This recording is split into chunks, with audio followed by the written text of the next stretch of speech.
दोस्तों एक insurance adviser जनवरी में यही प्लान करता है कि जनवरी से दिसंबर तक का जो समय है यानी कि जो 12 महीने हैं, इन 12 महीने में वो एमडीआरटी करेगा। यही सपने के साथ वो फील्ड में उतरता है और रोज यही सोचता है कि इस साल उसकी एमडीआरटी हो जाएगी। लेकिन जब महीना आता है दिसंबर के महीने में बहुत सारे कस्टमर्स पॉलिसी लेने से मना करते हैं, जो उसके प्रोस्पेक्ट थे वो मना कर देते हैं और उसकी एमडीआरटी रह जाती है। हर एक इंश्योरेंस एडवाइजर यही सोचता है कि वो एमडीआरटी करे, लेकिन फिर भी बहुत सारे इंश्योरेंस एडवाइजर एमडीआरटी नहीं कर पाते हैं।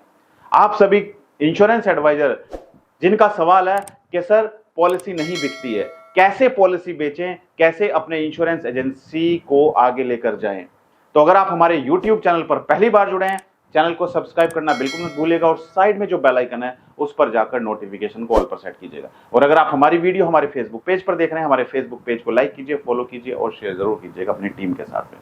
ये वीडियो आज आपको वो 5 कारण बता रही है जिनके कारण से आपकी पॉलिसी नहीं सेल होती है और आपकी एमडीआरटी रह जाती है। मैं समझता हूं कि आप सभी जितने भी दर्शक वीडियो देखते हैं और हमारे चैनल से जुड़े हुए हैं, आप सभी अपने इंश्योरेंस एजेंसी को लेकर सीरियस हैं। आप सभी इस साल एमडीआरटी करना चाहते हैं और 10 लाख या 10 लाख से ज्यादा साल में कमाना चाहते हैं। यस और नो मुझे कमेंट करके जरूर बताइए। सबसे पहला कारण दोस्तों जो आपकी पॉलिसी सेल नहीं होती है वो है प्रोस्पेक्ट की कमी। आपके पास प्रोस्पेक्ट ही नहीं है। अपनी डायरी उठाइए जरा और डायरी में देखिए कितने प्रोस्पेक्ट हैं आपके प्रोस्पेक्ट महीने में 3 या 4 प्रोस्पेक्ट होते हैं। उनके भरोसे ही आप आगे बढ़ते रहते हैं, उनके भरोसे ही आप सोचते हैं कि मेरी एमडीआरटी होगी। ये आपका सपना है। ये सपने को हकीकत में बदलने के लिए आपको अपने प्रोस्पेक्ट बढ़ाने पड़ेंगे। 2 या 3 या 4 प्रोस्पेक्ट से काम नहीं चलने वाला है। आपके पास कम से कम मोर देन 100 प्रोस्पेक्ट होने चाहिए। अगर एक प्रोस्पेक्ट नहीं ले रहा है दूसरा लेगा, दूसरा नहीं ले रहा है तीसरा लेगा। आप सिर्फ 5-7 लोगों के भरोसे रहते हैं और यही कारण है कि दिसंबर के महीने में जिन प्रोस्पेक्ट को लेकर आप बैठे थे, जो लिस्ट आपने बना के रखी हुई थी कि 1 लाख का प्रीमियम ये देगा, 2 लाख का प्रीमियम ये देगा, वो सब मना कर देते हैं।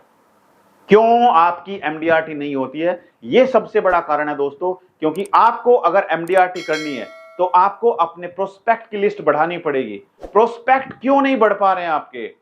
आप जिन लोगों से मिलते हैं वो लोग मना क्यों कर देते हैं? क्यों वो पॉलिसी लेने के लिए तैयार नहीं होते हैं? इसके पीछे कारण है दोस्तों, आप उनको सही तरीके से हैंडल नहीं कर पाते हैं। आप उनको उनकी रिक्वायरमेंट के अकॉर्डिंग प्लान नहीं सजेस्ट कर पाते हैं।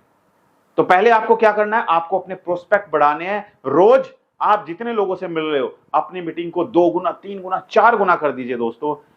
क्योंकि जब हम पौधा लगाते हैं वो पौधा एकदम से बड़ा नहीं हो जाता है। वो पौधा आपको पहले दिन से ही फल नहीं देता है।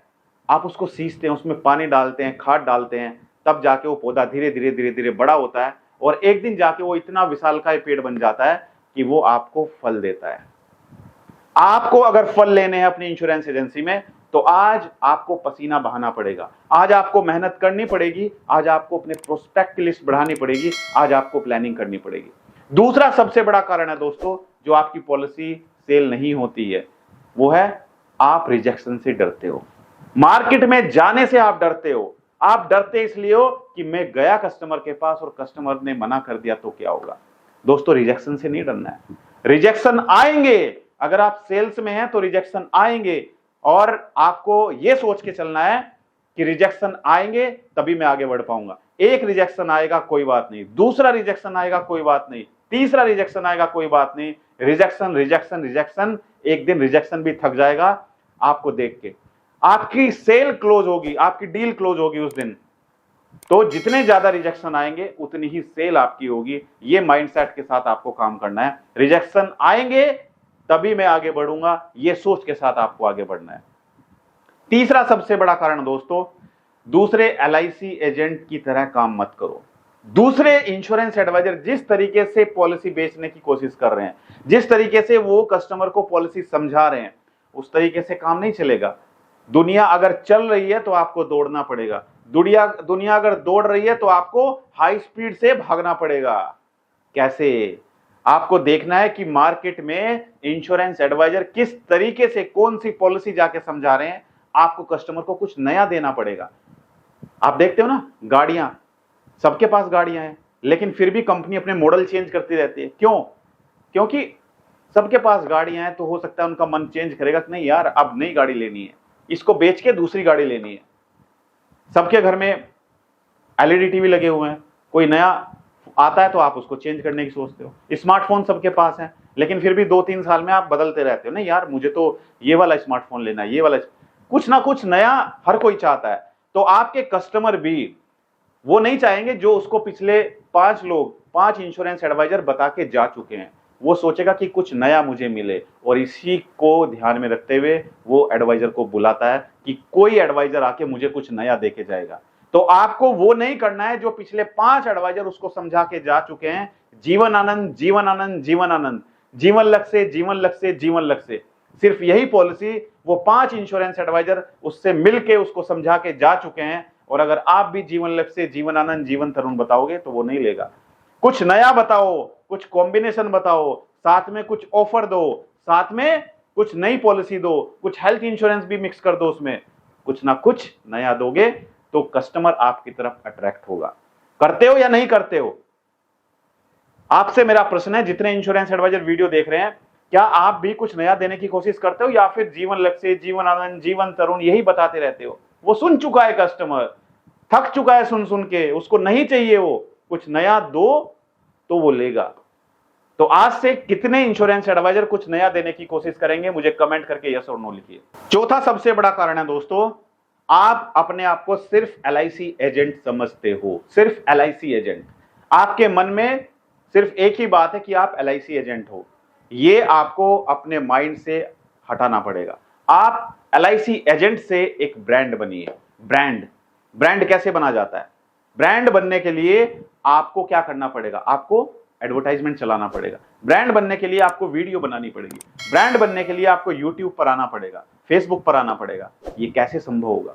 इसके लिए सभी इंश्योरेंस एडवाइजर के लिए मैंने लॉन्च किया है डिजिटल मार्केटिंग कोर्स, जिसमें मैं आपको सिखाऊंगा कि किस तरीके से आप अपने आप में एक ब्रांड बन सकते हैं, किस तरीके से आप अपने शहर में गूगल, यूट्यूब और फेसबुक के द्वारा कस्टमर ढूंढ सकते हैं, किस तरीके से आप अपनी खुद की वेबसाइट बना सकते हैं। ये सब मैं सिखाऊंगा आपको डिजिटल मार्केटिंग कोर्स में। अब ये कोर्स कैसे ज्वाइन करना है? इस कोर्स को ज्वाइन करने के लिए आपको जाना है गूगल प्ले स्टोर पर। दोस्तों, गूगल प्ले स्टोर पर जाकर आपको सर्च करना है मेरा नाम, यानी कि अमित त्यागी। जैसे ही आप सर्च करेंगे तो आपके सामने हमारी एप्लीकेशन होगी। उस एप्लीकेशन को आपको डाउनलोड करना है।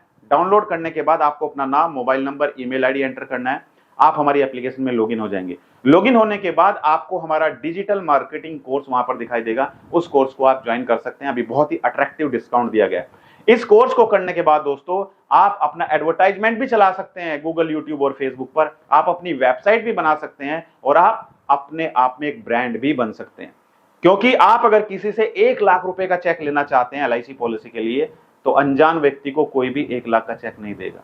हर कोई चाहता है कि वो किसी जानकार से इंश्योरेंस पॉलिसी ले। हर कोई चाहता है कि वो कहीं ऐसी जगह इन्वेस्ट ना कर दे, ऐसे व्यक्ति को कोई अमाउंट ना दे दे कि कल वो व्यक्ति उसको मिले ही ना। तो कोई भी अनजान व्यक्ति से नहीं लेना चाहता। इसलिए अगर आप अपने आप में एक ब्रांड हैं तो वो आपसे पॉलिसी ले सकता है। कोई भी कंपनी जब अपना कोई प्रोडक्ट लॉन्च करती है तो वो किसी सेलिब्रिटी को लाती है, यानी कि एक ब्रांड को लाती है। उस ब्रांड के द्वारा वो एडवर्टाइजमेंट कराती है, राइट? तो अमिताभ बच्चन है, वो क्या है? एक ब्रांड है। शिल्पा शेट्टी क्या है? वो एक ब्रांड है। लोग उन पर ट्रस्ट करते हैं। कोई नई कंपनी, अगर कोई नई कंपनी लॉन्च होती है, उस कंपनी को कोई नहीं जानता है, लेकिन जब अमिताभ बच्चन जी आकर उसका एडवर्टाइजमेंट करेंगे, उसका प्रमोशन करेंगे, तो लोगों का विश्वास उस पर बनेगा कि हाँ यार, अमिताभ बच्चन जी ने इस प्रोडक्ट का प्रमोशन किया है। सचिन तेंदुलकर आएंगे, अगर एक बैट बनाने की कंपनी अभी नई लॉन्च हुई है, कल ही कंपनी लॉन्च हुई है, आज सचिन तेंदुलकर आके उसका प्रमोशन कर देते हैं, तो हर कोई व्यक्ति उस पर विश्वास करेगा और मार्केट में जाके उसी ब्रांड का बैट लेने की कोशिश करेगा। क्योंकि सचिन तेंदुलकर खुद अपने आप में एक ब्रांड है, उन्होंने उसका प्रमोशन किया है। तो क्यों ना आप भी खुद एक ब्रांड बने। अब ब्रांड कैसे बना जाएगा? ऐसे तो नहीं बना जाएगा।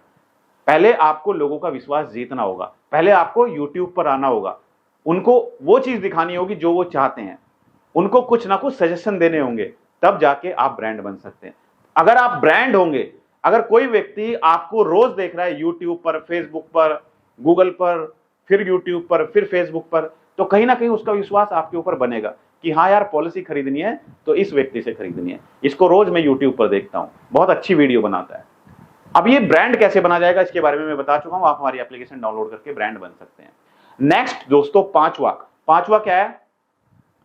सबसे पहले आपको क्या काम करना है, आपको अपने डीओ से जाके मिलना है।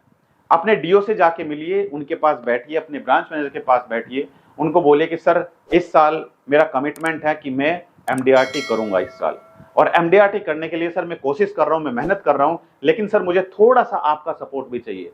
अब आपके डीओ पूछेंगे बताइए क्या सपोर्ट आपको चाहिए।